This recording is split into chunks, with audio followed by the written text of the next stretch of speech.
ನಮಸ್ಕಾರ ವೀಕ್ಷಕರೇ, Karnataka power TV ನ್ಯೂಸ್ಗೆ ತಮ್ಮೆಲ್ಲರಿಗೂ ಸ್ವಾಗತ. ವಾರ್ತೆಗಳ ವಿವರ. ಶನಿವಾರ ಸಂಧಿ. ವಿದ್ಯಾರ್ಥಿಗಳು ತಮ್ಮ ಕಲಿಕಾ ಅವಧಿಯಲ್ಲಿ ಕಾಲಹರಣ ಮಾಡದೆ ಶ್ರದ್ಧೆಯಿಂದ ವಿದ್ಯಾಭ್ಯಾಸ ಮಾಡಬೇಕೆಂದು ಶನಿವಾರ ಸಂತೆ ಶ್ರೀ ವಿಘ್ನೇಶ್ವರ ಬಾಲಿಕಾ ಪ್ರೌಢಶಾಲೆ ಶಾಲಾ ಶಿಕ್ಷಕ ಕೆಪಿ ಜಯಕುಮಾರ್ ಅಭಿಪ್ರಾಯಪಟ್ಟರು. ಇವರು ಸಮೀಪದ ಮಾಲಂಬಿ ವಾಲ್ಮೀಕಿ ವಸತಿ ಶಾಲೆಯಲ್ಲಿ ಪಡವಲಹಿಪ್ಪೆ ಶ್ರೀ ದೇವೇಗೌಡ ಪ್ರಥಮ ದರ್ಜೆ ಕಾಲೇಜಿನ ಸ್ನಾತಕೋತ್ತರ ಸಮಾಜ ಕಾರ್ಯ ವಿಭಾಗದ ವಿದ್ಯಾರ್ಥಿಗಳು ಹಮ್ಮಿಕೊಂಡಿರುವ ಸಮಾಜ ಸೇವಾ ಶಿಬಿರದಲ್ಲಿ ಸಂಪನ್ಮೂಲ ವ್ಯಕ್ತಿಯಾಗಿ ಪಾಲ್ಗೊಂಡ ಮಾತನಾಡಿ, ಇಂದು ವಿದ್ಯಾರ್ಥಿಗಳಿಗೆ ಸೌಲಭ್ಯಗಳು ಹೆಚ್ಚಿದ್ದು ಅದನ್ನು ಸದುಪಯೋಗಪಡಿಸಿಕೊಳ್ಳಬೇಕು. ಈ ಆದಿವಾಸಿ ಬುಡಕಟ್ಟು ಜನಾಂಗದ ಮಧ್ಯದಲ್ಲಿ ಶಿಬಿರ ಆಯೋಜನೆ ಮಾಡಿ ಇವರ ಆಚಾರ ವಿಚಾರ ಹಾಗೂ ಬದುಕಿನ ಸ್ಥಿತಿಗತಿಗಳನ್ನ ಸಮೀಪದಿಂದ ನೋಡಲು ನಿಮಗೆ ನಿಮ್ಮ ಕಾಲೇಜು ಅವಕಾಶ ಒದಗಿಸಿಕೊಟ್ಟಿದೆ. ಇದರಿಂದ ಬದುಕು ಇಂದಿಗೂ ಎಷ್ಟು ಕಠಿಣವಾಗಿದೆ ಎಂದು ಗೊತ್ತಾಗಿದೆ. ನೀವು ಸಾಧನೆ ಮಾಡುವ ಮೂಲಕ ಈ ರೀತಿಯ ಅತಿ ಹಿಂದುಳಿದ ಜನಾಂಗದವರ ಶ್ರೇಯಾಭಿವೃದ್ಧಿಗೆ ಶ್ರಮಿಸಬೇಕು. ಮಕ್ಕಳಿಗೆ ಗುರಿ ಹಾಗೂ ಅದನ್ನ ತಲುಪಿಸಲು ಮಾರ್ಗದರ್ಶನ ಮಾಡುವ ಗುರು ಹಿಂಭಾಗ ಇರಬೇಕು. ಮಕ್ಕಳು ತಮ್ಮ ತಂದೆ ತಾಯಿಯರ ಕನಸು ನನಸು ಮಾಡಬೇಕು. ತಮ್ಮ ತಂದೆ ತಾಯಿಯರು ಹೇಳುವ ಬುದ್ಧಿ ಮಾತಿಗೆ ಕೋಪಗೊಳ್ಳದೆ ನಡೆದುಕೊಂಡರೆ ನಿಮ್ಮ ಗುರಿ ಸುಲಭವಾಗಿ ತಲುಪಲು ಸಾಧ್ಯವೆಂದರು. ಕಾರ್ಯಕ್ರಮದಲ್ಲಿ ಪಾಲ್ಗೊಂಡು ಮಾತನಾಡಿದ ಹಾಸನ ಜಿಲ್ಲಾ ಅತ್ಯುತ್ತಮ ಶಿಕ್ಷಕ ಪ್ರಶಸ್ತಿ ವಿಜೇತ ಶಿಕ್ಷಕ ಜಯಸ್ವಾಮಿ ಮಾತನಾಡಿ, ಇಂತಹ ಶಿಬಿರಗಳಲ್ಲಿ ಅನೇಕ ಕಲಿಕೆಗಳನ್ನ ಕಲಿಯಲು ಅವಕಾಶವಿದೆ. ನಾವು ಇಂತಹ ಶಿಬಿರಗಳನ್ನ ಸದುಪಯೋಗಪಡಿಸಿಕೊಳ್ಳಬೇಕೆಂದರು. ಪ್ರಾಧ್ಯಾಪಕ ಮಂಜುನಾಥ್ ಮಾತನಾಡಿ, ಆದಿವಾಸಿ ಬುಡಕಟ್ಟು ಜನಾಂಗದವರು ಇಂದು ಕಾಡು ಹಾಗೂ ಕಾಡು ಪ್ರಾಣಿಗಳ ಸಂರಕ್ಷಣೆಯಲ್ಲಿ ಪ್ರಮುಖ ಪಾತ್ರ ವಹಿಸಿದ್ದಾರೆ. ಶಿಬಿರಾರ್ಥಿಗಳು ನಿಮ್ಮ ಕೌಶಲ್ಯ ಹಾಗೂ ನಿಮ್ಮ ಜ್ಞಾನವನ್ನ ಇಲ್ಲಿಯ ಸಮುದಾಯದವರೊಂದಿಗೆ ಹಂಚಿಕೊಳ್ಳಿ. ಇವರನ್ನ ನೀವು ಹತ್ತಿರವಾಗಿರಬೇಕು. ನೀವು ಬಂದು ಹೋಗಿರುವ ನೆನಪು ಉಳಿಯುವ ಹಾಗೆ ಮಾಡಿ ಎಂದರು. ಪ್ರಾಧ್ಯಾಪಕ ನಾಗೇಂದ್ರ ಮಾತನಾಡಿ, ನಾವು ಎಷ್ಟು ವರ್ಷ ಬದುಕುತ್ತೇವೆ ಅನ್ನುವುದಕ್ಕಿಂತ ಮುಖ್ಯವಾಗಿ ನಾವು ಯಾವ ರೀತಿ ಬದುಕಿದ್ದೇವೆ ಹಾಗೂ ಸಮಾಜಕ್ಕೆ ನಮ್ಮ ಕೊಡುಗೆ ಏನು ಎಂಬುದು ನಾವು ಅರಿತು ಬದುಕಬೇಕೆಂದರು. ಪ್ರಾಧ್ಯಾಪಕ ಉಮೇಶ್ ಮಾತನಾಡಿ, ನೈಜ ಪಾಠ ಕಲಿಕೆಗೆ ಇದು ವೇದಿಕೆಯಾಗಿದೆ. ನಾವು 4 ಗೋಡೆ ಒಳಗೆ ಕಲಿಯುವ ಪಾಠಕ್ಕಿಂತ ಹೆಚ್ಚಿನ ಕಲಿಕಾ ಪಾಠ ಇಲ್ಲಿ ಕಲಿಯಬಹುದು. ಇಲ್ಲಿಯ ಜನರೊಂದಿಗೆ ಇಂತಹ ಶಿಬಿರಗಳಲ್ಲಿ ಬೆರೆತು ಅವರೊಳಗೆ ನಾವು ಒಬ್ಬರಾಗಬೇಕು. ಆಗಿದ್ದಾಗ ಮಾತ್ರ ನಾವು ಅವರ ಆಚಾರ ವಿಚಾರ ಕಲಿಯಲು ಸಾಧ್ಯವೆಂದರು. ವೇದಿಕೆಯಲ್ಲಿ ಮಲ್ಲಿಪಟ್ಟಣದ ಗುತ್ತಿಗೆದಾರ ಸುಧೀರ್ ಮಾತನಾಡಿ, ನಾನೂ ಸಹ ಇಂತಹ ಶಿಬಿರಗಳಲ್ಲಿ ದೇವೇಗೌಡ ಕಾಲೇಜಿನಿಂದ ಪಾಲ್ಗೊಂಡಿದ್ದೆ. ನಾವು ಪಾಲ್ಗೊಂಡ ಶಿಬಿರದ ಗ್ರಾಮಗಳಲ್ಲಿ ಫೋನ್ ನೆಟ್ವರ್ಕ್ ಇರುತ್ತಿರಲಿಲ್ಲ. ನಮ್ಮ ಬದುಕಿನ ಪಾಠ ಇಂತಹ ಶಿಬಿರಗಳು ಕಲಿಸುತ್ತದೆ ಎಂದರು. ಕಾರ್ಯಕ್ರಮದಲ್ಲಿ ಪ್ರಾಧ್ಯಾಪಕರಾದ ಶ್ರೀ ಅನಂತ್ ಕುಮಾರ್ ದಿವಾಕರ್, ಶ್ರೀ ಗುರು ಡಾಕ್ಟರ್ ಗೌತಮ್, ಕೃಷ್ಣ, ನವೀನ್, ಪ್ರಮುಖರಾದ ಶಶಿ, ಶಿಬಿರ ಸಂಯೋಜಕರು ಹಾಗೂ ಸಹಾಯಕ ಪ್ರಾಧ್ಯಾಪಕರು, ಸ್ನಾತಕೋತ್ತರ ಸಮಾಜ ಕಾರ್ಯ ವಿಭಾಗದ ಡಾಕ್ಟರ್ ಎಚ್ಎಂ ದೀಪು, ಸಹಾಯಕ ಪ್ರಾಧ್ಯಾಪಕ ವೆಂಕಟೇಶ್, ರೇಖಾಶಿ ಮುಂತಾದವರು ಉಪಸ್ಥಿತರಿದ್ದರು. ಬ್ಲರ್ ಆಗ್ತಾ ಇದೆ. ನಾನು ಆ ಫೋಟೋವನ್ನ ಅಪ್ಪನ ಫೋಟೋವನ್ನ ನೋಡ್ತೇನೆ, ನೋಡಿದ್ರೆ ಅದವ್ರ ಆಸೆ ಎಲ್ಲ ನೆನಪಿಗೆ ಬರ್ತಾ ಇದೆ. ಹಂಗಾಗಿ ಅಪ್ಪನ ಫೋಟೋ ನೋಡ್ಕೊಂಡು ಬರಿತಾ ಇದ್ದೀನಿ ಸರ್, ತಪ್ಪು ಅಂತ ಕೇಳ್ತಾರೆ. ಆ ಪ್ರೊಫೆಸರ್ ಕಣ್ಣಲ್ಲಿ ನೀರು ಬರುತ್ತೆ. ಅವರ ಹುಡುಗನ ಭುಜ ತಟ್ಬಿಟ್ಟು ಹೇಳ್ತಾರೆ, ನೀನ್ ಅದನ್ನ ಜೇಬಲ್ ಇಟ್ಕೊಂಡು ಆಗಾಗ ನೋಡ್ಬೇಡ, ಟೇಬಲ್ ಮೇಲೆ ಇಟ್ಕೊಂಡು ಅಪ್ಪನ ಫೋಟೋ ನೋಡ್ಕೊಂಡಿದ್ದೀನಿ ಎಕ್ಸಾಮ್ ಬರಿ ಅಂತ ಹೇಳ್ತಾರೆ. ಮಾರನೇ ದಿನ ಆ ಪ್ರೊಫೆಸರ್ ಆರ್ಟಿಕಲ್ ಅನ್ನ ಆ ಪೇಪರ್ ನಲ್ಲಿ ಬರೀತಾರೆ. ಗುರಿ ಇರಬೇಕು, ಗುರಿಯನ್ನ ನೆನಪಿಸುವ ಗುರುತು ಇರಬೇಕು. ಆ ವಿದ್ಯಾರ್ಥಿಗೆ ಗುರುತು ಯಾರು? ಅಪ್ಪ ಅಮ್ಮ. ನಿಮಗೆ ಯಾರು ಗುರುತು? ನಿಮ್ಗೆ ಯಾರು ಗುರುತು? ಕ್ರಿಕೆಟ್ ಪ್ಲೇಯರ್ ನ ಆರಾಧ್ಯ ಅನ್ಕೊಂತೀವಿ, ಯಾವುದೋ ಫಿಲ್ಮ್ ಆಕ್ಟರ್ ಗಳನ್ನ ನಾವು ನಮ್ಮ ಆರಾಧ್ಯ ದೈವ ಅನ್ಕೊಂತೀವಿ. ಆದ್ರೆ ನಮಗೋಸ್ಕರ ಚಿಕ್ಕಂದಿನಿಂದಲೂ ಕೂಡ ದೊಡ್ಡ ಭರವಸೆಗಳ ನನಗೇನು ಮಾಡ್ಲಿಕ್ಕೆ ಆಗಿಲ್ಲಪ್ಪ, ನನ್ನ ಮಗಳ ಮೂಲಕ ನನ್ನ ಮಗನ ಮೂಲಕ ಅದನ್ನ ಸಾಕಾರಗೊಳಿಸ್ಕೋಬೇಕು ಅನ್ನೋ ಒಂದು ಗುರಿಯನ್ನ ಇಟ್ಕೊಂಡು ಭಾವನೆಯನ್ನ ಇಟ್ಕೊಂಡು ನಿಮ್ಮನ್ನೆಲ್ಲ ಸ್ನಾತಕೋತ್ತರ ಪದವಿಯ ತನಕ ತಂದು ಬಿಟ್ಟಿರ್ತಕ್ಕಂಥ ತಂದೆ ತಾಯಿನ ಒಮ್ಮೆ ನೋಡ್ಕೊಂಡ್ರೆ ಬಹುಶಃ ನೀವು ಪುಸ್ತಕ ತೆಗೆದ್ರೆ ಕಾಣ್ಬೇಕಾಗಿದ್ದು ಯಾರ ಮೊದಲು ಅಕ್ಷರ ಅಲ್ಲ, ಕಾಣ್ಬೇಕಾಗಿದ್ದು ಯಾರ ಪುಟ ಮುಖ, ಅಪ್ಪ ಅಮ್ಮನ ಮುಖ ಕಂಡ್ರೆ ಮಾತ್ರ ನೀವು ಒಳ್ಳೆ ವಿದ್ಯಾರ್ಥಿಗಳಾಗ್ತೀರಿ. ಇಲ್ಲದಿದ್ರೆ ಖಂಡಿತವಾಗ್ಲೂ ಕೂಡ ಸಾಧ್ಯ. ಆಗ್ಲೇ ಸರ್ ಚೆನ್ನಾಗಿ ಹೇಳ್ತಾ ಇದ್ರು, ಗುರಿ ಇರಬೇಕು ಅಂತ. ಒಬ್ಬ ಹೋಗ್ತಾ ಇದ್ದ ಸರ್, ಕುದುರೆ ಮೇಲೆ ಹೋಗ್ತಾ ಇದ್ದ, ಟಕ ಟಕ ಟಕ ಟಕ್ ಹೋಗ್ತಾ ಇದೆ. ಹಾಸನದಲ್ಲಿ ಈ ಒಂದು ಟುಡೇ ಈಗಲೂ ಕೂಡ ಹನುಮನಗೌಡ ಅಂತೇಳಿ ಸಬ್ ರಿಜಿಸ್ಟ್ರಾರ್ ಇದ್ದಾರೆ, ನಿಮ್ಮ ಕುವೆಂಪು ನಗರದ ಸಬ್ ರಿಜಿಸ್ಟ್ರಾರ್ ಆಫೀಸ್ ಅಲ್ಲಿ. ಅವರು ನಮ್ಮ ಮನೆಯ ಪಕ್ಕದಲ್ಲೇ ಇದ್ದಂತಹ ಹುಡುಗ. ಅವರು ಆರ್ವಿ ಕಾಲೇಜಲ್ಲಿ ಕಂಪ್ಯೂಟರ್ ಸೈನ್ಸ್ ಇಂಜಿನಿಯರಿಂಗ್ ನ ಪದವೀಧರ. ಅದು ಮುಗಿದ ತಕ್ಷಣ ಮನೇಲಿ ಬಡತನ ಇತ್ತು. ಅದು ಮುಗಿದ ತಕ್ಷಣ ಅವ್ರು ಸೀದಾ ಡೆಲ್ಲಿಗೆ ಹೋದ್ರು, IAS ಕೋಚಿಂಗ್ ಹೋದ್ರು. ಫ್ರೀ ಕೋಚಿಂಗಿಗೆ IAS ಅಲ್ಲಿ ಸೆಲೆಕ್ಟ್ ಆಯ್ತು, ಫ್ರೀ ಕೋಚಿಂಗಿಗೆ ಅಲ್ಲಿಗೆ ಹೋದ್ರು. ಅಲ್ಲಿಗೆ ಹೋಗಿ 1 ವರ್ಷದ IAS ಕೋಚಿಂಗ್ ತಗೊಂಡ್ರು. ಅವ್ರು ವಾಪಸ್ ಬಂದದ್ದು 2 ಚೀಲ ಪುಸ್ತಕ, 2 ಜೊತೆ ಬಟ್ಟೆ, 1 ಹವಾಯಿ ಸ್ಲಿಪ್ಪರ್. 2 ಚೀಲ ಪುಸ್ತಕ, 2 ಜೊತೆ ಬಟ್ಟೆ, 1 ಜೊತೆ ಹವಾಯಿ ಸ್ಲಿಪ್ಪರ್ ಅಷ್ಟೇ ನಾನು ಅವನ ಹತ್ರ ನೋಡಿದ್ದು. ಕೂತ್ಕೊಂಡು ಹಗಲೂ ರಾತ್ರಿ ಓದುದ್ರಲ್ಲಿ, ಹಗಲೂ ರಾತ್ರಿ ಓದ್ರು. ನಮ್ಮ ಮನೆ ಪಕ್ಕದಲ್ಲೇ. ನಾನು ಯಾವುದೇ ಮದುವೆಗೆ ಹೋದ್ರು, ನಾಮಕರಣಕ್ಕೆ ಹೋದ್ರು, ಗೃಹ ಪ್ರವೇಶಕ್ಕೆ ಹೋದ್ರು ಅವ್ರನ್ನ ಕರೀತಿದ್ದೆ ನಾನು. ಯಾಕೆಂದ್ರೆ ಬ್ಯಾಚುಲರ್ ಹುಡುಗ. ಅವ್ನು ಯಾಕೆ ಅಲ್ಲಿಗೆ ಬಂದ ಅಂತ ಹೇಳಿದ್ರೆ, ಅಲ್ಲಿಯ ಸ್ನೇಹಿತ ಇಲ್ಲಿ ಡ್ಯೂಟಿ ಮಾಡ್ತಾ ಇದ್ದಾರೆ ನಮ್ಮ ಗುರುಗಳೇ ಪವರ್ ಸ್ಟೇಷನ್ ಜಂಕ್ ಇದರಲ್ಲಿ. ಈಗ ಅರ್ಕಲಗೂಡು AEE ಕುಶವಂತ್ ಕುಮಾರ್ ಅಂತ ಹೇಳಿ ಅವ್ರವ್ರ ಕ್ಲಾಸ್ಮೇಟ್ಸ್. ಇವನಿಗೆ ಬೇಗ ಜಾಬ್ ಆಯ್ತು, ಅವನಿಗೆ ಜಾಬ್ ಆಗಿಲ್ಲ. IAS ಕೋಚಿಂಗ್ ಹೋದ, ಬಂದ, ಓದ್ದ, ಕೂತ್ಕೊಂಡು ಓದ್ದ. ನಾವೆಲ್ಲರೂ ಮದುವೆ ಕರೆದ್ರೆ 1 ಶರ್ಟ್ ಒಗಲಾಕವನು, ಅದು ಒಣಗಿ, ಸರ್ ಬಟ್ಟೆ ಒಣಗ್ತೈತೆ ಸರ್, ಬಂದು ಹಾಕೊಂಡು ಬರ್ತೀನಿ ಅಂತ ನಮ್ ಕಣ್ಣಾರೆ ನೋಡಿದ್ದು. ನನ್ನ ಮುಖಸ್ತುತಿಗೆ ಹೇಳ್ತಾ ಇಲ್ಲ. ಇಲ್ಲೇ ಕೂತ್ಕೊಂಡು ಎಕ್ಸಾಮ್ ಬರೆದ್ರು, ಮನೆಗೆ ಹೋಗಿಲ್ಲ, ಎಕ್ಸಾಮ್ ಬರೆದ್ರು. ನಿಮ್ಗೆ ಆಶ್ಚರ್ಯ ಆಗತ್ತೆ.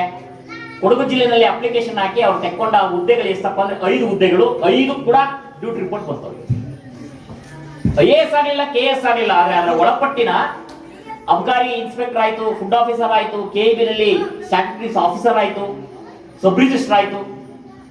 ನಮ್ಮ ಮನೇಲೆ ಕೂತ್ಕೊಂಡು ಅವ್ರ ಸ್ನೇಹಿತರು ನಾವು ಎಲ್ಲ ಕೂತ್ಕೊಂಡು ನಮ್ಮ ಮನೇಲೆ ಡಿಸ್ಕಷನ್ ಮಾಡಿ ಸಬ್ ರಿಜಿಸ್ಟ್ರಿಗೆ ಹೋಗಪ್ಪ ಅಂತೇಳಿ ಹೇಳಿದ್ವಿ. ಸಬ್ ರಿಜಿಸ್ಟ್ರಿಗೆ ಹೋಗೋಷ್ಟ್ರೊಳಗೆ KVET ಬಂದದು ಸ್ಟಾಪ್ ಆಯ್ತು. ಆನಂದರಾವ್ ಸರ್ಕಲ್ ಬೆಂಗಳೂರಿನಲ್ಲಿ 9 ತಿಂಗಳ ಕಾಲ KEBಯ ಸ್ಟ್ಯಾಟಿಸ್ಟಿಕ್ಸ್ ಆಫೀಸರ್ ಆಗಿ ಕೆಲಸ ಮಾಡಿ, ಏನು ಇಲ್ಲ ಅಂತ ತಿಳ್ಕೊಂಡು ಬದುಕಿದಾಗ ಮಾತ್ರ ನಮ್ಗೆ ಯಾರಾದ್ರೂ ಸಹಾಯಕ್ಕೆ ಬರ್ತಾರೆ, ಮಾರ್ಗದರ್ಶನ ಮಾಡ್ತಾರೆ. ನನಗೆಲ್ಲ ಗೊತ್ತಿದಪ್ಪ, ನಾನು 3 ಡಿಗ್ರಿಯನ್ನ ಪಡ್ಕೊಂಡಿರೋನು ಅಂತ ನೀವು ದಿಮಾಕಲ್ಲಿ ಹೊರಟ್ರೆ ಸಮಾಜದ ಮಧ್ಯ ನಿಮ್ಮನ್ನು ಯಾರು ಮುಸ್ ನೋಡಲ್ಲ. ಹಾಗಾಗಿ ಪರೀಕ್ಷೆಯನ್ನ ಮೊದಲು ಸಮಾಜ ಮಾಡುತ್ತೆ, ಆಮೇಲೆ ನಿಮಗೆ ಎಕ್ಸಾಮ್ ಕೊಡುತ್ತೆ, ಪಾಠ ಮಾಡುತ್ತೆ. ಶಾಲೆಗಳನ್ನಲ್ಲ, ಮೊದಲು ವರ್ಷ ಪೂರ್ತಿ ಕೊಠಡಿಯ ಮಧ್ಯದಲ್ಲಿ ಕೂರಿಸ್ಕೊಂಡು ಏನ್ ಮಾಡ್ತಾರೆ, ಪಾಠ ಮಾಡ್ತಾರೆ. ವರ್ಷದ ಯಾವುದೋ ಒಂದು ಕೊನೆ 4-6 ದಿನಗಳಲ್ಲಿ ಏನ್ ಮಾಡ್ತಾರೆ, ನಿಮಗೆ ಎಕ್ಸಾಮ್ ಕೊಡ್ತಾರೆ. ಹಂಗಾಗಿ ನಾವು ನಿಜವಾಗ್ಲೂ ನಮ್ಮ ಬದುಕಿನ ಪಾಠವನ್ನ ಎಲ್ಲಿ ಕಲಿಬೇಕು? ನಾವು ಬದುಕಿನ ಪಾಠವನ್ನ ನಾವು ಶಾಲೆಯ 4 ಗೋಡೆಗಳ ಮಧ್ಯದಲ್ಲಿ ಪಠ್ಯ ಪುಸ್ತಕದ ಜೊತೆನಲ್ಲಿಯೇ ಸಹಪಠ್ಯ ಚಟುವಟಿಕೆಗಳಲ್ಲೂ ಕೂಡ ನಾವು ಕಲಿತಾ ಹೋಗಬೇಕು. ಆಗ ಮಾತ್ರ ಸಾಧ್ಯ. ನನಗೆ ಇತಿಹಾಸದಲ್ಲಿ ಒಬ್ಬ ರುಬಯ್ಯ ಅಂತೇಳಿ ಒಬ್ಳು ಮಹಿಳೆ ಬರ್ತಾರೆ, ಸಾಧು ಸಂತ ಮಹಿಳೆ. ಏನು ನಾವು ಸಮಾಜ ಸುಧಾರಕರು ಅಂತ ಹೇಳಿ ಕರಿತೇವೆ, ಸೂಫಿ ಸಂತ, ಸೂಫಿ ಪಂಥ ಅಂತ ಏನ್ ಕರಿತೀವಿ, ಆ ಸೂಫಿ ಪಂಥದಲ್ಲಿ ಒಬ್ಳು ರುಬಯ್ಯ ಅಂತಕ್ಕಂಥ ಒಬ್ಳು ಹೆಣ್ಣು ಮಗಳು ಬರ್ತಾರೆ. ಆ ರುಬಯ್ಯ ಸಣ್ಣ ಸಣ್ಣ ಚಟುವಟಿಕೆಗಳ ಮೂಲಕ ಜನರಿಗೆ ಜಾಗೃತಿಯನ್ನ ಮೂಡಿಸ್ತಕ್ಕಂಥ ಕೆಲಸವನ್ನ ಮಾಡ್ತಾ ಇದ್ದಾರೆ. ಒಂದು ದಿವಸ ಏನಾಗುತ್ತೆ, 4 ರಸ್ತೆ ಕೂಡಿದ ಒಂದು ಜಾಗದಲ್ಲಿ ಆ ರುಬಯ್ಯ ಬರ್ತಾಳೆ. ಬಂದು ಏನನ್ನೋ ಹುಡುಕುವ ಪ್ರಯತ್ನವನ್ನ ಮಾಡ್ತಾಳೆ, ಹುಡುಕ್ತಾ ಇರ್ತಾಳೆ. ಅದು ನೋಡಿದ ಊರಿನ ಒಬ್ಬ ವ್ಯಕ್ತಿ ಕೇಳ್ತಾನೆ ರುಬಯ್ಯನ, ರುಬಯ್ಯ ಏನ್ ಹುಡುಕ್ತಾ ಇದೆಯಾ ನೀನು? ಅವಳು ಹೇಳ್ತಾಳೆ, ನಂದು ಓಲೆ ಕಳೆದೋಗ್ಬಿಡ್ತು. ಎಲ್ಲಿ ಅಂತ ಹೇಳಿದವಳು, ನಂದು ಓಲೆ ಕಳೆದೋಗ್ಬಿಡ್ತು, ಇಲ್ಲಿ ಹುಡುಕ್ತಾ ಇದ್ದೀನಿ.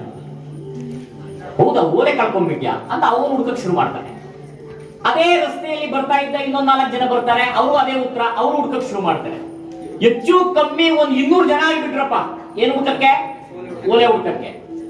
ಫಸ್ಟ್ ಬಂದು ಹುಡುಕಕ್ ಶುರು ಮಾಡಿದ್ನಲ್ಲ, ಅವನಿಗೆ ಸಿಟ್ಟದ್ ಬಿಡ್ತು. ಏಯ್ ರುಬಯ್ಯ, ಕರೆಕ್ಟ್ ಆಗಿ ಹೇಳು, ನಿಜವಾಗ್ಲೂ ನೀನು ಓಲೆ ಕಳ್ಕೊಂಡ?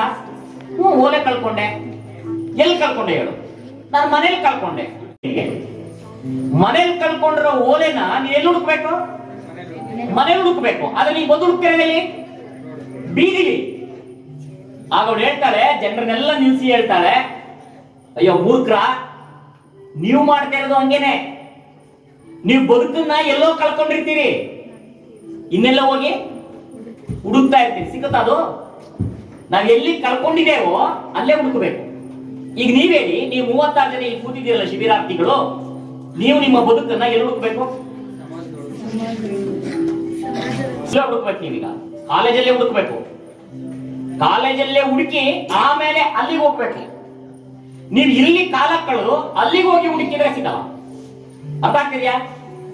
ನೀವು ಇಲ್ಲಿ ನಿಮ್ಮ ಶ್ರದ್ಧೆಯ ಶಿಕ್ಷಣ ಏನಿದೆ, ನಿಮ್ಮ ಈ ಶ್ರದ್ಧಾ ಶಿಕ್ಷಣವನ್ನ ಇಲ್ಲಿ ಪರಿಪೂರ್ಣಗೊಳಿಸಿದಾಗ ಮಾತ್ರ ನೀವು ಸಮಾಜದಲ್ಲಿ ಹುಡುಕಿದ್ರೆ ತಕ್ಷಣ ಸಿಗುತ್ತೆ. ನೀವು ಇಲ್ಲಿ ಎಲ್ಲವನ್ನ ಕಳ್ಕೊಂಡು ಅವಕಾಶಗಳೆಲ್ಲವನ್ನ ಕೈ ಚೆಲ್ಲಿ ಕಾಟಾಚಾರದ ಶಿಕ್ಷಣವನ್ನ ಮಾಡಿ, ಬೇಜವಾಬ್ದಾರಿಯ ಶಿಕ್ಷಣವನ್ನ ನಾವು ಮಾಡಿ, ಜವಾಬ್ದಾರಿ ಇಲ್ಲದ ವಿದ್ಯಾರ್ಥಿಗಳಾಗಿ ನಾವು ನಡವಳಿಕೆಗಳನ್ನ ಇಲ್ಲಿ ವ್ಯಕ್ತಪಡಿಸ್ತಾ ಹೋಗಿ ಸಮಾಜಕ್ಕೆ ಹೋಗಿ ನಾವು ಜವಾಬ್ದಾರಿವಂತರು ಅಂತ ತೋರಿಸ್ಕೊಳಕ್ ಹೋದ್ರೆ ನಮ್ಮ ಬದುಕು ಸಿಕ್ಕಲ್ಲ. ನಾವೆಲ್ಲರೂ ಹೇಳ್ತೀವಿ, ನಾನು ಓದ್ಯಪ್ಪ, ಏನು ಗೊತ್ತಿಲ್ಲ ನಮಗೆ. ಯಾಕೆ ಗೊತ್ತಿಲ್ಲ ಅಂತಂದ್ರೆ ನಾವು ಶ್ರದ್ಧೆಯಿಂದ ಏನದು ಮಾಡಿರಲ್ಲ, ಮತ್ತೆ ಎಲ್ಲಿ ಹುಡುಕಬೇಕು ಅಲ್ಲಿ ಹುಡುಕಿರಲ್ಲ. ನನಗೆ ಈಗಲೂ ಕೂಡ ಆಸನದಲ್ಲಿ ಒಬ್ರು ಶಿಕ್ಷಣ ಅಂತಂದ್ರೆ ನಾವು ಮಾರ್ಕ್ಸ್ ಕಾರ್ಡ್ ಅಲ್ಲಿ ಮಾರ್ಕ್ಸ್ ಅನ್ನ ಬೆರೆತು ಅವರೊಟ್ಟಿಗೆ ಸಮಾಜಮುಖಿಯಾಗಿ ಬದುಕೋದನ್ನ ಕಲಿಯೋದಿದೆಯಲ್ಲ, ಇದು ನಿಜವಾದ ಶಿಕ್ಷಣ ಅಂತಕ್ಕಂಥದ್ದನ್ನ ಡಾಕ್ಟರ್ ಸರ್ವಪಲ್ಲಿ ರಾಧಾಕೃಷ್ಣನ್ ರವರು ತಮ್ಮ ಮಾತುಗಳಲ್ಲಿ ಹೇಳ್ತಾ ಹೋಗ್ತಾರೆ. ಹಾಗಾಗಿ ನೀವೆಲ್ಲರೂ ಕೂಡ ಇಲ್ಲಿ ಈ ಒಂದು ಶಿಬಿರದಲ್ಲಿ ಪಾಲ್ಗೊಂಡಿದ್ದೀರಿ. ಬಹುಶಃ ನೀವು ಈ ಶಿಬಿರದ ಒಂದು ಗ್ರಾಮೀಣ ಮತ್ತು ಬುಡಕಟ್ಟು ಅಂತಕ್ಕಂಥ ಏನು ಘೋಷವಾಕ್ಯವನ್ನ ಇಟ್ಕೊಂಡು ಆ ಕಾರ್ಯಕ್ರಮದ ಉದ್ದೇಶವನ್ನ ಇಟ್ಕೊಂಡು ಬಂದಿದ್ದೀರಿ. ಒಳ್ಳೆ ಪ್ಲೇಸ್ ಅನ್ನ ನೀವು ಸೆಲೆಕ್ಟ್ ಅನ್ನ ಮಾಡಿದ್ದೀರಿ. ನಾವು ಚಾನಾ ಶಂಕರ್ ರಾವ್ ಬರೆದಿದ್ದು, ನಾನು ಕೂಡ ಸಮಾಜಶಾಸ್ತ್ರ ಡಿಗ್ರಿನಲ್ಲಿ HES ನಂದು 94ನೇ ಇಸ್ವಿನಲ್ಲಿ ಆರ್ಟ್ಸ್ ಕಾಲೇಜಲ್ಲೇ. ಈಗ ನಿಮ್ ಕಟಿನ್ ಮಹೇಶ್ ಇದನ್ನಲ್ಲ, ನಮ್ಮ MLA ಹೋದ್ಸಲ ಕ್ಯಾಂಡಿಡೇಟ್ ಆಗಿ ನಾವೆಲ್ಲ ಕ್ಲಾಸ್ಮೇಟ್ಸ್. ಸೋಷಿಯಲ್ ಬಗ್ಗೆ ನಾವು ಓದುವಾಗ ಬುಡಕಟ್ಟು ಸಮಾಜದ ಬಗ್ಗೆ, ಆದಿವಾಸಿ ಸಮುದಾಯಗಳ ಬಗ್ಗೆ ಓದಿದ್ದಷ್ಟೇ ಗೊತ್ತಿದೆ ನಿಮಗೆ ಅಲ್ವಾ. ಇದನ್ನ ಈಗ ಏನ್ ಮಾಡ್ತಿದ್ದೀರಿ ನೀವು? ಕಣ್ಣಾರೆ ಅನುಭವಿಸ್ತಾ ಇದ್ದೀರಿ. ಅವರ ಜೀವನ ಹೇಗಿದೆ, ದಿನಗೂಲಿ ಹೇಗಿದೆ, ವೃತ್ತಿ ಹೇಗಿದೆ, ಉದ್ಯೋಗ ಏನಿದೆ, ಅವರ ವೇಷಭೂಷಣ ಹೇಗಿದೆ, ಅವರ ಆಚಾರ ವಿಚಾರ ಏನಿದೆ, ಭಾಷೆ ಏನಿದೆ, ಸಂಸ್ಕೃತಿ ಏನಿದೆ, ಅವ್ರ ನಿವಾಸ ಹೇಗಿದೆ, ಅದರ ಸುತ್ತಮುತ್ತಲ ವಾತಾವರಣ ಹೇಗಿದೆ, ಎಲ್ಲವನ್ನ ಖುದ್ದಾಗಿ ಪ್ರಾತ್ಯಕ್ಷಿಕೆ ಅಂತೀವಲ್ಲ. ನಾವು ಪಠ್ಯದಲ್ಲಿ ಓದೋದೇ ಬೇರೆ, ಆದ್ರೆ ಪ್ರಾತ್ಯಕ್ಷಿಕವಾಗಿ ಕಾಣೋದೇ ಬೇರೆ. ಆ ರೀತಿಯ ಒಂದು ಬುಡಕಟ್ಟು ಜನಾಂಗದವರು ವಾಸ ಮಾಡತಕ್ಕಂತ ಈ ಆಶ್ರಮ ಶಾಲೆಗೆ ಬಂದು ಈ ಒಂದು ಶಿಬಿರವನ್ನು ಆಯೋಜನೆ ಮಾಡಿದ್ದೀರಿ. ಇಲ್ಲಿ ಯಾವ ಶಿಬಿರಾಧಿಕಾರಿಗಳಿದ್ದೀರೋ ಗೊತ್ತಿಲ್ಲ ನಿಮಗೆ. ಮೊದಲಿಗೆ ಹಾಗಾದ್ರೆ ನಮ್ಮ ವಿದ್ಯಾಸಂಸ್ಥೆಗಳಲ್ಲಿ ನಾವು NSS ಕ್ಯಾಂಪ್ ಅನ್ನ ಯಾಕೆ ಮಾಡಬೇಕು, NCC ಅನ್ನ ಯಾಕೆ ಮಾಡಬೇಕು, ಅದೇ ರೀತಿಯಲ್ಲಿ ಕಲ್ಚರಲ್ ಕಮಿಟಿಗಳನ್ನ ನಾವು ಯಾಕೆ ಮಾಡಬೇಕು? ಓದ್ಕೊಂಡು ಹೋದ್ರೆ ಮಾರ್ಕ್ಸ್ ಬರುತ್ತೆ ಅಂದ ಮೇಲೆ ಇದನ್ನೆಲ್ಲ ಯಾತಕ್ ಮಾಡ್ಬೇಕು ನಾವು? ಬಹುಶಃ ನಮ್ಮನ್ನ ನಿಜವಾಗಿ ಬದುಕಿಗೆ ಅಣಿಗೊಳಿಸ್ತಕ್ಕಂತಹ ಶಿಕ್ಷಣ ಯಾವ್ದಪ್ಪ ಅಂದ್ರೆ, ನೀವು ಆ 12 ದಿವಸನೋ 10 ದಿವಸನೋ ಆ NSS ಶಿಬಿರಗಳಲ್ಲಿ ಏನು ಭಾಗವಹಿಸ್ತೀರಿ ನೋಡಿ. ಇಲ್ಲಿ ನಿಮಗೆ ಒಳ್ಳೆ ಹಾಸಿಗೆಗಳಿಲ್ಲ, ಒಳ್ಳೆ ದಿಂಬಿಲ್ಲ, ಒಳ್ಳೆ ಹೊದಿಕೆ ಇಲ್ಲ, ಒಳ್ಳೆ ಊಟೋಪಚಾರ ಸಿಗುತ್ತೆ ಅಂತ ಗ್ಯಾರಂಟಿ ಇಲ್ಲ. ಹೆಚ್ಚಿನದಾಗಿ ಎಲ್ಲದಕ್ಕಿಂತ ಹೆಚ್ಚಿನದಾಗಿ ಟಿವಿ ಇಲ್ಲ, ಮೊಬೈಲ್ ಇಲ್ಲ. ನೀವು ಗದರಿಸಿದ್ರೆ ಮೂಕಣ್ ಮಗಳೇ ಅಂತ ಹೇಳೋ ತಂದೆ ತಾಯಿ ಇಲ್ಲ. ನಿಮ್ಮನ್ನ ಸ್ವಲ್ಪ ಸಿಟ್ ಮಾಡ್ಕೊಂಡು ಕೂತ್ರು ಮುದ್ದು ಮಾಡತ್ತ. ಎಲ್ಲಿ ಹೋಗ್ತಿದ್ಯ ಇಷ್ಟು ವೇಗವಾಗಿ? ನಿಲ್ಸು ಎಲ್ಲಿ ಹೋಗ್ತಿದ್ಯಾ? ಅವನು ಸುತ್ತ ನೋಡ್ದೆ ಅಲ್ಲ, ನನಗೇನ್ ಗೊತ್ತು, ಕುದುರೆ ಕೇಳಿ ಅಂತ. ನಾನು ಎಲ್ಲಿಗೆ ಹೋಗ್ತಾ ಇದೀನಿ ಅಂದ್ರೆ ಗೊತ್ತಿಲ್ಲ, ಕುದುರೆ ಮೇಲೆ ಕೂತ್ಬಿಟ್ಟಿದ್ದಾನೆ ಅಂದ್ರೆ ನಮ್ಮ ಜೀವನ ಹಂಗ. ನಮ್ಗೊಂದು ಗುರಿ ಇರ್ಬೇಕಲ್ಲ, ನಾನು ಏನ್ ಆಗ್ತೀನಿ ಅನ್ನೋದಕ್ಕೊಂದು ಗುರಿ ಇರ್ಬೇಕು. ಆ ಗುರಿಯನ್ನ ಇಟ್ಕೊಳ್ಳದೆ ನಾವು ವಿದ್ಯಾಭ್ಯಾಸವನ್ನ ಮಾಡಿದ್ರೆ ಖಂಡಿತವಾಗ್ಲೂ ಕೂಡ ತಪ್ಪಾಗುತ್ತೆ ಮಕ್ಕಳೇ. ಹಾಗಾಗಿ ಬರಹ ತಪ್ಪಾದರೆ ತಿದ್ದಬಹುದೇನೋ, ಬದುಕೇ ತಪ್ಪಾದ್ರೆ ಅಳಿಸಕ್ಕೆ ಯಾವ ಇರೈಸರು ಕೂಡ ಇಲ್ಲ. ಹಾಗಾಗಿ ನಾವೆಲ್ಲ ಇನ್ನೇನು ಮಾಡ್ಕೊಳಕ್ ಆಗಲ್ಲ ಸ್ಥಿತಿಲಿದ್ದೀವಿ ನಾವು. ನಿಮ್ದಂಗಲ್ಲ, ನನ್ನ ಮೇಷ್ಟ್ರ, ನನ್ನ ಸಾಯ ತನಕ ಮೇಷ್ಟ್ರ, ಇನ್ನೇನು ಆಗಕ್ಕಾಗಲ್ಲ. ಬಟ್ ನೀವು ಏನ್ ಬೇಕಾದ್ರೂ ಹಾಕ್ಬೋದು. ನಿಮ್ಗೆಲ್ಲ ಮುಕ್ತವಾದ ಅವಕಾಶಗಳಿದೆ, ತೆರೆದ ಬಾಗಿಲಿದೆ. ಅದಕ್ಕೆ ತಕ್ಕನಾದ ಪ್ರಯತ್ನ ನಿಮ್ದು ಆಗ್ಬೇಕು. ಆತ್ಮವಿಶ್ವಾಸ ನಿಮ್ಮಲ್ಲಿರ್ಲಿ. ಒಂದು ಕಾಂಪಿಟೇಟಿವ್ ಎಕ್ಸಾಮ್ಗಳನ್ನ ಫೇಸ್ ಮಾಡಬೇಕು, ಒಂದು ಜಾಬ್ ಅನ್ನ ಹಿಡಿಬೇಕು. ಜಾಬ್ ಆಗ್ಲಿಲ್ವಾ, ಬೇಡಪ್ಪ, ನನ್ನ ಅಪ್ಪ ಅಮ್ಮ ಜೊತೆ ನಾನು ನಿಲ್ತೇನೆ, ನನ್ನ ಅಪ್ಪ ಅಮ್ಮ ಜೊತೆ ನಾನು ಕೈ ಜೋಡಿಸ್ತೇನೆ ಅನ್ನುವ ಆತ್ಮವಿಶ್ವಾಸ ನಿಮ್ಮಲ್ಲಿರ್ಬೇಕು. ನಮ್ಗೆ ಈ ಆದಿಚುಂಚನಗಿರಿ ಕಾಲೇಜಲ್ಲಿ ನಮ್ಗೆ ಒಬ್ರು ಲೆಕ್ಚರ್ ಇದ್ರು ಸರ್, ರಾಮೇಗೌಡ ಅಂತೇಳಿ, ನಾಗಮಂಗಲದವರು. ನಮ್ಗೆಲ್ಲ 100 ಜನ ಸ್ಟೂಡೆಂಟ್, ನಾವು B.Ed ಅಲ್ಲಿ 100 ಜನ ಸ್ಟೂಡೆಂಟ್, 97ನೇ ಇಸ್ವಿಲಿ B.Ed ನಂದು. ಆ ರಾಮೇಗೌಡರು ನಮಗೆ ಇದ್ದವರು ಪಾಠ ಮಾಡ್ತಾ ಮಾಡ್ತಾ ಅಂದ್ರು, ನೋಡ್ರು ನೀವೆಲ್ಲ 100 ಜನ B.Ed ಮಾಡ್ತೀರಿ, ನಿಮ್ಮನ್ನ ನೋಡಿದ್ರೆ ಅಯ್ಯೋ ಅನ್ಸುತ್ತೆ ನಮಗೆ. ಯಾಕೆಂದ್ರೆ ಬಡ್ಡಿ ಮಕ್ಕಳ ನೀವು ಹೋದರೆ ಯಾರಿಗೂ ಇಷ್ಟು ಜನ ಕೆಲಸ ಸಿಗುತ್ತೆ ನಾನು ಹೇಳಲ್ಲ. ಈ 100 ಜನದಲ್ಲಿ ಹಬ್ಬಬ್ಬ ಅಂದ್ರೆ ಒಂದು 7-8 ಜನ, ಹಬ್ಬಬ್ಬ 10 ಜನ ಸಿಗ್ಬೋದು ಅಷ್ಟೇ. ಇನ್ನು 90 ಜನ ಏನೆಲ್ಲ ಮಾಡ್ತೀರಿ ನೀವು ಅಂದ್ರು. ಅದೇನ್ ಮಾಡೋದು ಗೊತ್ತಾ, ಗುರುಮಾರ್ಗಳ್ಳಿ ಅಂತೀರಿ, ಚೆನ್ನಾಗಿ ಕೊಡ ಪಕ್ಕದಲ್ಲಿ ಗುರುಮಾರ್ಗಳ್ಳಿ ಅಂತ. ಈಗೆಲ್ಲ ಬೆಳ್ಕೊಂಡ್ಬಿಟ್ಟಿದೆ ಚೆನ್ನಾಗಿ, ಆಗ ಇನ್ನು ಹಳ್ಳಿ ಅದು. ಅಲ್ಲಿ ಕರ್ಕೊಂಡೋದ್ರು. ನಾನು ನಮ್ಮ ಸ್ನೇಹಿತ ಇಬ್ರು ಒಟ್ಟಿಗೆ ಓದ್ದೋರು. ನಂದೇನೋ ಅದೃಷ್ಟ ಗಟ್ಟಿ ಇತ್ತು. ಅಣ್ಣಯ್ಯನವ್ರು ಕರೆದ್ ನನಗೆ ಇಲ್ಲಿ ಕೆಲಸ ಕೊಟ್ರು. ಅಣ್ಣಯ್ಯನವರು ಶ್ರೀಕಂಠಯ್ಯನವರು ಕರೆದ್ ನನಗೆ ಇಲ್ಲಿ ಕೆಲಸ ಕೊಟ್ರು. ಅವನಿಗೆ ಕೆಲಸ ಆಗಿಲ್ಲ ಅವತ್ತಿಗೆ. ಅವ್ರು ಹೇಳಿದ್ದು 97ನೇ ಇಸ್ವಿಲಿ. ನಾನ್ ತಗತ್ತೆ ಇರೋದು ಈಗ 68,000 ರೂಪಾಯಿ ಸಂಬಳ. ನನ್ನ ಗೆಳೆಯ ಸಂಪಾದನೆ ಮಾಡ್ತಾನೆ, ಬನ್ನಿ ತೋರಿಸ್ತೀನಿ ಅದಕ್ಕೆ ಹೇಳಿ. ಅಷ್ಟು ಜನರು ಆ ತಂದೆ ತಾಯಿಗಳ ಕನಸನ್ನ ನನಸು ಮಾಡತಕ್ಕಂಥದ್ದೇ ನಿಮ್ಗಳ ಜವಾಬ್ದಾರಿ. ಆಗ್ಲೇ ಸ್ವಲ್ಪ ಮಾತಾಡ್ತಾ ಹೇಳ್ತಾ ಇದ್ರು, ಗುರಿ ಇರ್ಬೇಕು, ಮತ್ತೇನಿರ್ಬೇಕು, ಹಿಂದಗಡೆ ಅದನ್ನ ತಲುಪಿಸ್ಲಿಕ್ಕೆ ಗುರು ಇರ್ಬೇಕು ಅಂತ. ನನಗೊಂದು ಹವ್ಯಾಸ ಇದೆ ಮಕ್ಕಳೇ, ಏನಂತ ಹೇಳಿದ್ರೆ ನನಗೆ ಒಳ್ಳೊಳ್ಳೆ ಪೇಪರ್ ನಲ್ಲಿ ಬರುವ ಆರ್ಟಿಕಲ್ ಗಳನ್ನ ಕಟ್ ಮಾಡಿ ನನಗೆ ಫೈಲ್ ಅಲ್ಲಿ ಹಾಕೊಳ್ಳುವಂತದ್ದು ಒಂದು ಹವ್ಯಾಸ ನನಗೆ. 2000 ಇಸ್ವಿನಲ್ಲಿ ವಿಶ್ವೇಶ್ವರ ಭಟ್ರವರು ಶುರು ಮಾಡಿದಂತ ವಿಶ್ವವಾಣಿ ಪೇಪರ್ ನಲ್ಲಿ ಒಂದು ಆರ್ಟಿಕಲ್ ಇತ್ತು. ನನ್ನ ಆರ್ಟಿಕಲ್ ನ ಇವತ್ತು ಕೂಡ ಎಲ್ಲಾ ಕಡೆಯಲ್ಲಿ ಹೇಳ್ತೇನಂತ. ಆ ಆರ್ಟಿಕಲ್ ನ ತಲೆಬರಹ ಏನಂತಂದ್ರೆ, ಗುರಿ ಇರಬೇಕು, ಅದನ್ನ ಸದಾ ನೆನಪಿಸುವ ಗುರುತು ಇರಬೇಕು ಅಂತ. ಅದು ನೋಡಿದ ತಕ್ಷಣ ನನಗೆ ಯಾಕೋ ಕ್ಯಾಚೆ ಆಯ್ತದು. ಎಷ್ಟು ಚೆನ್ನಾಗಿದೆ ಇದು ತಲೆಬರಹ ಅಂತೇಳಿ ಅದನ್ನು ಓದ್ತಾ ಹೋದಾಗ ಅಲ್ಲಿದ್ದಂತ ಪ್ರಸಂಗ ಏನಂತ ಹೇಳಿದ್ರೆ, ಮೆಡಿಕಲ್ ಕಾಲೇಜ್, ಬೆಂಗಳೂರಿನ ಮೆಡಿಕಲ್ ಕಾಲೇಜ್ ಎಕ್ಸಾಮ್ ನಡೀತಾ ಇದೆ, ಸೈಲೆಂಟ್ ಆಗಿದೆ. ಆ ಎಕ್ಸಾಮ್ ನಡೆಯೋ ಸಂದರ್ಭದಲ್ಲಿ ಒಬ್ಬ ವಿದ್ಯಾರ್ಥಿ ಮಾತ್ರ ತನ್ನ ಜೇಬಿಂದ ಏನೋ ಒಂದು ಚೀಟಿ ತರ ಸ್ಲಿಪ್ ತೆಗಿತಾನೆ, ಟೇಬಲ್ ಮೇಲೆ ಇಟ್ಕೊಂತಾನೆ, ಅದು ನೋಡಿ ಒಳಗೆ ಇಟ್ಕೊಂಡು ಎಕ್ಸಾಮ್ ಬರೀತಾನೆ. ಇದನ್ನೊಂದು 5-6 ಬಾರಿ ಮಾಡಿದಾಗ ಸೂಪರ್ವೈಸರ್ಗೆ ಸ್ವಲ್ಪ ಸಿಟ್ಟು ಬಂತು. ಹತ್ರಕ್ಕೆ ಹೋದ್ರು, ದೊಡ್ಡ ಹಾಲು, ಎಕ್ಸಾಮ್ ಹಾಲು, ಹತ್ರಕ್ಕೆ ಹೋದ್ರು, ಎಂದ ವಿದ್ಯಾರ್ಥಿ, ನಾನು ಆಗಿಂದ ಗಮನಿಸ್ತಾ ಇದ್ದೇನೆ ನಿನ್ನ, ಏನ್ ಅನ್ಕೊಂಡಿದ್ದೇನೆ ನೀನು ಎಕ್ಸಾಮ್ ಹಾಲು ಏನೋ ಜೇಬಲ್ ಇಟ್ಕೊಂಡಿದ್ದೀರ, ತೆಗಿ ಹೊರಗಡೆಗೆ ಅಂತ. ಆ ವಿದ್ಯಾರ್ಥಿ ಹೊರಗಡೆ ತೆಗೆದು ನೋಡಿದ್ರೆ ಒಂದು ಬಡಕಲು ಶರೀರದ ಕುರುಚಲು ಗಡ್ಡವನ್ನ ಬಿಟ್ಟುಕೊಂಡಿದ್ದಂತ, ಬಡಕಲು ಮುಖವನ್ನ ಇಟ್ಕೊಂಡಿದ್ದಂತ ಒಂದು ಪಾಸ್ಪೋರ್ಟ್ ಸೈಜಿನ ಫೋಟೋ. ಪ್ರೊಫೆಸರ್ಗೆ ಅದನ್ನು ನೋಡಿ ಆಶ್ಚರ್ಯ ಆಗುತ್ತೆ. ನೀನು ಇದನ್ನ ನೋಡ್ಕೊಂಡು ಎಕ್ಸಾಮ್ ಬರೀತಾ ಇದ್ದು ಅಂತ ಮೆಲುಧ್ವನಿ ಕೇಳ್ತಾರೆ. ಎಕ್ಸಾಮ್ ಹಾಲು, ಹೌದು ಸರ್. ಆ ಹುಡುಗ ಬ್ರೀಫ್ ಆಗಿ ಹೇಳ್ತಾನೆ, ಏನಂತಂದ್ರೆ, ನನ್ನೊಂದು ಪುಟ್ಟ ಹಳ್ಳಿ, ನನ್ನ ತಾಯಿ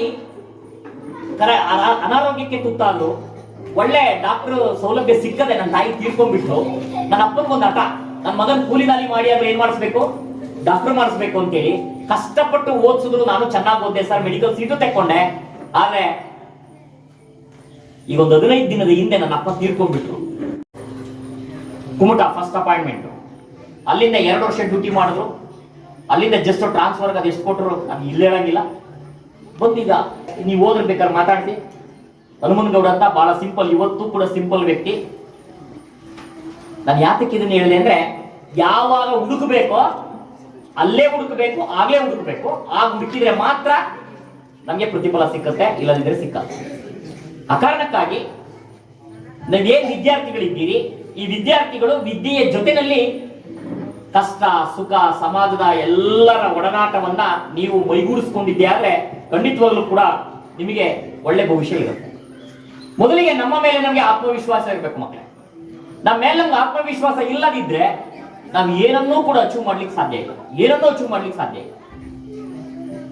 ನಾವು ಬೇರೆ ಮೇಲೆ ನಮ್ಗೆಲ್ಲರಿಗೂ ಗೊತ್ತಿದೆ ಏನಂತ, ಸಿದ್ದರಾಮಯ್ಯ ಹಂಗ್ ಮಾಡ್ಬೇಕಾಗಿತ್ತು, ನರೇಂದ್ರ ಮೋದಿ ಹಿಂಗ್ ಮಾಡ್ಬೇಕಾಗಿತ್ತು, ಹೀಗೆ ನಾವು ಎಲ್ಲರೂ ಮಾತಾಡ್ತೀವಿ. ಏನಂತ ಬೇಕಾಗಿತ್ತು ಅಂತ ಯಾವತ್ತಾರ ನಾವು ಯೋಚನೆ ಮಾಡಿದೀವ? ನಾವು ಪ್ರಧಾನ ಜವಾಬ್ದಾರಿ ಬಗ್ಗೆ ಯೋಚನೆ ಮಾಡ್ತೇವೆ, ಮುಖ್ಯಮಂತ್ರಿ ಜವಾಬ್ದಾರಿ ಬಗ್ಗೆ ಮಾತಾಡ್ತೇವೆ, ಬೇರೆ ಬೇರೆ ದೊಡ್ಡ ದೊಡ್ಡ ಲೀಡರ್ಗಳ ಜವಾಬ್ದಾರಿ ಬಗ್ಗೆ ಮಾತಾಡ್ತೇವೆ. ನಾವು ತಂದೆಗೆ ಮಕ್ಕಳಾಗಿದ್ದೇವೆ, ನಮ್ಮ ಜವಾಬ್ದಾರಿ ಏನು? ಗುರುಗಳಿಗೆ ಶಿಷ್ಯರಾಗಿದ್ದೇವೆ, ಕಾಲೇಜಿಗೆ ವಿದ್ಯಾರ್ಥಿಗಳಾಗಿದ್ದೇವೆ, ನಮ್ಮ ಜವಾಬ್ದಾರಿ ಏನು? ಯಾವತ್ತಾದ್ರೂ ನಾವು ಯೋಚನೆ ಮಾಡಿದ್ದೇವ?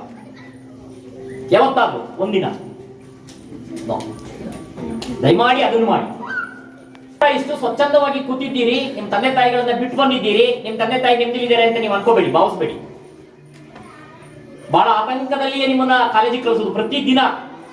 ಯಾಕೆಂದ್ರೆ ನಾನು ಗರ್ಲ್ಸ್ ಕಾಲೇಜಿನ ಮೇಸ್ಟ್ರಾಗಿ 28 ವರ್ಷ ಆಯ್ತು. ನನಗೆ ಗೊತ್ತಿದೆ ತಂದೆ ತಾಯಿಗಳ ಹೊರಗೆ ಹೆಂಗಿದೆ ಅಂತ ಹೇಳಿ. ತುಂಬಾ ಜನ ನನ್ನ ಪೇರೆಂಟ್ ಇದ್ದಾರೆ. ಮನೆಗೆ ಬಂದು ಮಗಳು ಬಾಗಿಲು ತಟ್ಟೋ ತನಕನೂ ಕೂಡ ಅವರ ಆತಂಕಗಳು ಅಷ್ಟಿಷ್ಟಲ್ಲ. ಆ ಕಾರಣಕ್ಕಾಗಿ ನೀವೆಲ್ಲರೂ ಕೂಡ ತಂದೆ ತಾಯಿಗಳು, ನಿಮ್ ನಿಜವಾದ ಹೀರೋಗಳು ಯಾರಂತಂದ್ರೆ ತಂದೆ ತಾಯಿ. ನಿಮ್ ನಿಜವಾದ ಮಾರ್ಗದರ್ಶಕರು. ಜೀವನದ ದೊಡ್ಡ ಅನಾಮಧೇಯ ಊರಿನಲ್ಲಿ ಬಂದು ಇಲ್ಲಿರತಕ್ಕಂಥ ಸಂಪನ್ಮೂಲಗಳನ್ನ ಕ್ರೋಢೀಕರಣವನ್ನ ಮಾಡಿ, ಇಲ್ಲಿ ಜನರನ್ನ ನೀವೇ ಹೋಗಿ ಮಾತಾಡಿಸಿ, ಆ ಜನರ ಜೊತೆನಲ್ಲಿ ಬೆರೆತು ಇಲ್ಲಾಗತಕ್ಕಂಥ ಸಣ್ಣ ಪುಟ್ಟ ಸಮಾಜಮುಖಿ ಕಾರ್ಯಗಳನ್ನ ನೀವು ಮಾಡ್ತಾ ನೋಡಿ, ಇದು ಬದುಕು. ನಾವ್ ಏನ್ ಅಂದ್ಕೊಂಡಿದ್ದೇವೆ ಅದೆಲ್ಲ ಬದುಕು. ನಾನು ಹಿಂಗೆ ಇರ್ಬೇಕು ಅಂತಂದ್ರೆ ಅದೆಲ್ಲ ಬದುಕು. ಮತ್ತೆ ಹೆಂಗಿದ್ರು ಬದುಕ್ತೇನೆ ಅಂತಕ್ಕಂಥದ್ದೇ ನಿಮ್ ಮನಸ್ಸಿನಲ್ಲಿ ನಿರ್ಧಾರ ಆಗುತ್ತೆ, ಇದು ನಿಜವಾದ. ಹಾಗಾಗಿ NSS ಶಿಬಿರಗಳಿರ್ಬೋದು, NCC ಶಿಬಿರಗಳಿರ್ಬೋದು, ಈ ರೀತಿಯ ಸಾಂಸ್ಕೃತಿಕ ಮತ್ತು ಕ್ರೀಡಾ ಸಾಂಸ್ಕೃತಿಕ ಸಂಘಗಳಿರ್ಬೋದು, ಈ ಸಂಘಗಳ ಮುಖಾಂತರವಾಗಿ ಬಹುಶಃ ನೀವೀಗ ಏನು 36 ಜನ ಇದ್ದೀರಿ ಶಿಬಿರಾರ್ಥಿಗಳು. ಈ 36 ಜನ ಪಡುಬಿಲಿಪಿಯಲ್ಲಿ ಓದ್ತಾ ಇರುವ ವಿದ್ಯಾರ್ಥಿಗಳು ಎಲ್ಲರಿಗಿಂತಲೂ ಬಾಂಡಿಂಗ್ ಯಾರಿಗೆ ಜಾಸ್ತಿ ಇರುತ್ತೆ? ಈ 36 ಜನ ಜಾಸ್ತಿ ಇರುತ್ತೆ. ಯಾಕೆಂದ್ರೆ ಇಲ್ಲಿ ಕಷ್ಟ ಸುಖಗಳು, ಹೆಣ್ಣು ಗಂಡು ಅನ್ನುವ ಭೇದ ಇಲ್ಲದೆ, ಅವ್ರು ಯಾವ್ದೋ ಊರು ಹುಡುಗ, ಯಾವ್ದೋ ಊರಿನ ಹುಡುಗಿ ಆದ್ರೂ ಕೂಡ ನೀವೆಲ್ಲ ಒಂದು ಮನೆಯ ಮಕ್ಕಳ ರೀತಿಯಲ್ಲಿ 36 ಜನ ಈ 10 ದಿನಗಳ ಕಾಲ ಇದ್ದೋಗ್ತೀರಿ ಅಂತ ಹೇಳಿದ್ರೆ, ನಿಮ್ಮಲ್ಲಿ ಪಡುಬಿಲಿಪಿಯಲ್ಲಿ ಓದಿದ ಎಲ್ಲ ವಿದ್ಯಾರ್ಥಿಗಳಿಗಿಂತ ಬಾಂಡಿಂಗ್ ಯಾರಿಗೆ ಜಾಸ್ತಿ? ನಿಮಗೆ ಜಾಸ್ತಿ. ಈ 10 ದಿನದ ನೆನಪುಗಳನ್ನ ನಿಮ್ಮ ಬದುಕಿನಲ್ಲಿ ನಿಮ್ಗೆ ಉಸಿರಿರೋ ತನಕ ಅಳಿಸಾಕ್ಲಿಕ್ಕಾಗತ್ತಾ? ಖಂಡಿತ ಸಾಧ್ಯ ಇಲ್ಲ. ನಾವು ಕೂಡ ಡಿಗ್ರಿನಲ್ಲಿ ಓದುವಾಗ ಮೊಸಳೆ ಹೊಸಳ್ಳಿ, ಆ ಮೊಸಳೆ ಹೊಸಳ್ಳಿ ಕ್ಯಾಂಪ್ ಬಗ್ಗೆ ನಾನು ಕೂಡ NSS ನ ಒಂದು ಹೋಗಿ ಅಲ್ಲಿ ಆಡಿದ ನಾಟಕಗಳಿರ್ಬೋದು, ಅಲ್ಲಿ ಮಾಡಿದ ಚೇಷ್ಟೆಗಳಿರ್ಬೋದು, ಅಲ್ಲಿ ನೋಡಿದ ಈಜಿರ್ಬೋದು, ಅಲ್ಲಿ ಮಾಡಿದ ಕೆಲಸಗಳಿರ್ಬೋದು, ಕೆರೆ ದುರಸ್ತಿ ಇವತ್ತಿಗೂ ನಮ್ಮ ಕಣ್ಣಿಗೆ ಕಟ್ಟಿದ ರೀತಿಯಲ್ಲಿ ಇರ್ತಾ ಹೋಗುತ್ತೆ. ಅಂದ್ರೆ ಇವೆಲ್ಲ ನಮ್ಮ ಸ್ಮೃತಿ ಪಟಲದಲ್ಲಿ ಉಳಿತಕ್ಕಂತಹ ಒಂದು ಘಟನಾವಳಿಗಳು ಅಂತೇಳಿ ನಾನು ಹೇಳಿಕೆ ಇಷ್ಟಪಡ್ತೇನೆ. ಹಾಗಾದ್ರೆ ನಿಜವಾದ ಜೀವನ ಶುರುವಾಗೋದು ಎಲ್ಲಿಂದ ಸ್ನೇಹಿತರೆ? ನಿಜವಾದ ಜೀವನ ಶುರುವಾಗೋದು ನಿಮ್ಮ ವಿದ್ಯಾಭ್ಯಾಸದ ಸರ್ಟಿಫಿಕೇಟ್ ನ ಅವಧಿ ಮುಗಿದಾದ್ಮೇಲೆ ಶುರುವಾಗುತ್ತೆ.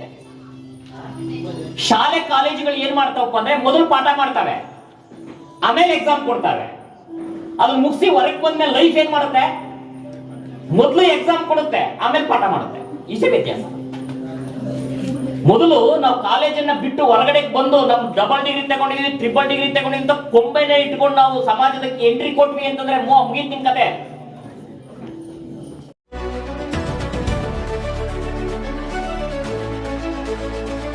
ನೈಜ ಸುದ್ದಿಗಾಗಿ ನಿರಂತರವಾಗಿ ನೋಡ್ತಾ ಇರಿ ಕರ್ನಾಟಕ ಪವರ್ ಟಿವಿ ನ್ಯೂಸ್. ನೀವು ಇನ್ನ ನಮ್ಮ ಚಾನೆಲ್ ಸಬ್ಸ್ಕ್ರೈಬ್ ಮಾಡಿಲ್ಲ ಅಂದ್ರೆ ಕೂಡಲೇ ಸಬ್ಸ್ಕ್ರೈಬ್ ಮಾಡಿ, ಲೈಕ್ ಮಾಡಿ, ಕಮೆಂಟ್ ಮಾಡಿ ಮತ್ತು ಶೇರ್ ಮಾಡಿ.